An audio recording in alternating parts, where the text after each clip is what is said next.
Prince Charles has refused to apologise on behalf of the Queen for the assimilation and genocide of Canada's schoolchildren, but admitted failures of the Crown in the latest colonial row to hit a royal to the Prince of Wales, currently in the country with Camilla, was embroiled in more controversy. Following Sophie and Edward and Wills and Kate's, Canada is dealing with a national scandal stretching back decades that saw thousands of Indigenous children die or be abused in the residential school system, with hundreds of human remains discovered last year at former church runs. Many believe the Queen, who is head of state, should say sorry over what happened. Roseanne Archibald, National Chief of the Assembly of First Nations, appealed directly to Charles for an apology from the monarch during a reception in the Canadian. The event featured many leading figures from the country's Indigenous community, along with Prime Minister Justin Trudeau and other prominent. But the national chief said she did not receive an admission on behalf of the Queen, but the future king acknowledged failures by Canadian governments in handling the relationship between the Crown and Indigenous people, which really meant some. Cassidy Caron,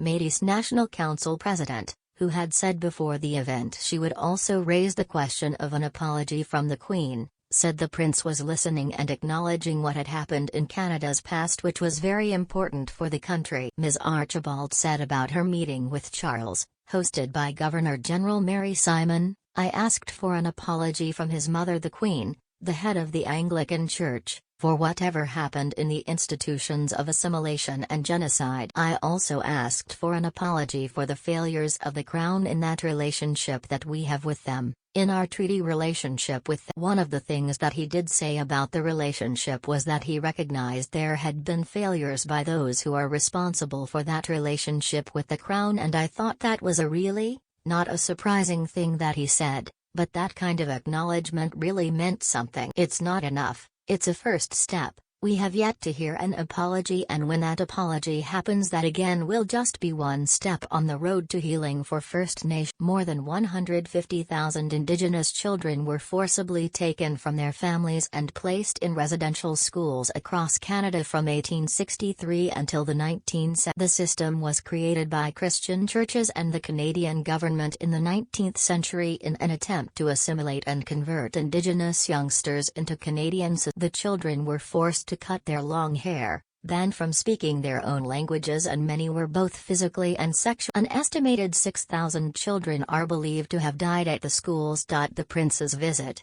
his 19th to the country, will be the first since more than 1,000 unmarked graves were found in unmarked graves at former church-run schools. During protests on Canada's National Day last July, statues of Queen Victoria and Queen Elizabeth II were toppled and desecrated across the country amid fury at the In 1867, the Canadian Confederation of what had been separate British colonies in North America were established, creating a self-governing state within the British Empire. Queen Victoria, who ruled from 1837 until her death in 1901, was on the throne when the residential school system was in. Victoria never visited Canada and, given her status as a constitutional monarch, had very limited influence over the government in the UK and even less ability to question policies made in. The system was largely a result of Canada's Indian Act, which was passed in 1876 under Canada's Liberal Prime Minister Alexander. However, prior to Confederation, it was the passing of the Gradual Civilization Act, which required Indigenous people to speak either English or French, which the system ultimately rested on. Its aim was for Indigenous people to no longer be deemed an Indian and instead become regular British. In 1920, attendance at the residential schools became compulsory for Indigenous children between the ages of 7 and when Dominion status was formally granted to Canada in 1926. It was recognized as an autonomous community within the British Empire. In 1931, the Statute of Westminster confirmed its full legislative independence, although full sovereignty was not formally passed until 1980. It meant that, while the Indigenous school system continued, the British government and monarch were not involved in it. It wasn't until 1982 that the Canadian Constitution was amended to recognize the rights of Indian, Inuit, and Métis peoples of Canada. Queen Elizabeth II, who remains Canada's monarch, has a purely constitutional role both in the UK and in former British colonies where she remains head of. It means that, while statues of her have been toppled, she had no ability to influence Canada's residential schools. At the end of June last year, an Indigenous group said they had found 182 children bodies using ground-penetrating radar at the former Eugenics Mission School in Cranbrook, British Columbia. Just a few days earlier, officials in Canada's Saskatchewan province said they had found 751 unmarked graves on the site of a former residential school in the region. The Marival Indian Residential School, in the southeastern Saskatchewan, was operated by the Roman Catholic Church from 1899 to the 1980s. And in May last year, the remains of 215 children were found at another residential school near Kamloops, British. She also presented Charles with statements from two Indigenous leaders highlighting claims that promises enshrined in treaties between their people and the Crown had not been honoured and asking for their grievances to be addressed. In a speech during the first day of his tour of Canada with the Duchess of Cornwall, Charles pledged to listen and learn from Canadians embarking on a process of reconciliation to come to terms with the darker and more difficult aspects of. When the couple first arrived in the country, they visited a heart garden in the East Coast settlement of St. John's, dedicated to the victims of the residential school scandal, and met survivors during a ceremony of remembrance in the Oak. Ms. Karen, who represents the Métis, a distinct Indigenous people, originally the offspring of Indian women and European fur traders, said, "It might not have been so much of looking for the words of an apology, but in our culture it's important to acknowledge what has happened, acknowledge the roles that individuals and institutions might have played in colonization. And in the last day I have really truly seen that Prince Charles is listening and is acknowledging what has taken place in Canada's past, and that's very important here in Canada as we continue to move forward." The Archbishop of Canterbury Justin Welby recently visited Canada and apologized for the terrible crime of the Anglican Church's involvement in the country's residential schools,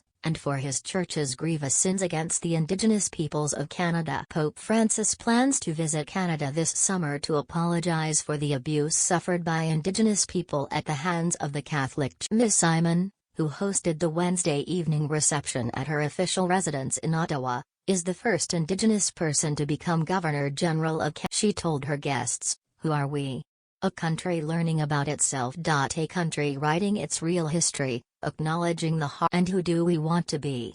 Our country is on a path of reconciliation, is a country that listens. Your Royal Highnesses, we welcome you on this path with us." Charles and Camilla will end their three-day tour celebrating the Queen's Platinum Jubilee on Thursday by visiting the Northwest Territories, where the Prince will visit its Ice Road Passage and Yellowknife Bay to see the impact of climate change on local communities. The Prince will also travel to a Canadian Rangers base and discuss how the changing climate is affecting their work, while the Duchess will tour the Cotewie School in Detta and join a class learning a local language. The furor in Canada comes a month after Prince Edward and Sophie's Royal Caribbean tour hit problem. Ambassador Dorbrino Marde, chairman of the Antigua and Barbuda Reparations Support Commission, write an open message to them that could hardly be described as well. It criticized the royal family for past comments on slavery and warned them not. The message said, "Everyone in your family continues to live in the splendor, pomp and wealth attained through the proceeds of the." It has become common for members of the royal family and representatives of the government of Britain to come to this region and lament that slavery was an appalling atrocity, that it was abhorrent, that it should. We hear the phony sanctimony of those who came before you, that these crimes are a stain on your history. That came amid ongoing sensitivity over the fallout of the Duke and Duchess of Cambridge's recent tour to Belize, Jamaica, and the Bahamas. It proved to be a tricky tour for the couple, who faced protests, allegations of modern-day colonialism and renewed calls for the British realms to finally become. It prompted William to reflect on the issue in a striking speech at the end of the tour, in which he emphasized that the monarchy would support the decision of any former colony to remove their British head of state, saying, "We support with pride and respect your decisions about your future." Relationships evolve. Friendships endure.